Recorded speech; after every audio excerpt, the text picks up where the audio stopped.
Bakıda qapıları bağlayaraq mənzillərdən birində gizlənən axtarışda olan 2 nəfər ifşa olunublar. Bu barədə Fövqəladə Hallar və Daxili İşlər Nazirliklərinin mətbuat xidmətləri birgə məlumat yayıb.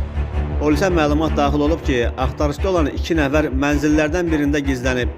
Məlumata görə Daxili İşlər Nazirliyinin əməkdaşları tərəfindən törətdikləri cinayət əməllərinə görə axtarışda olan vətəndaşlar 1987-ci il təvəllüdlü Nəcəfxanov Anar Abdullah oğlu və 1985-ci il təvəllüdlü Əliyev Əhməd Fərhad oğlunun Bakı şəhəri Sabunçu rayonu Bakıxanov qəsəbəsində yerləşən mənzillərdən birində gizləndikləri müəyyən edilib və mənzilin qapısının açılması məqsədilə Fövqəladə Hallar Nazirliyinin 112 qaynar telefon xəttinə məlumat verilib.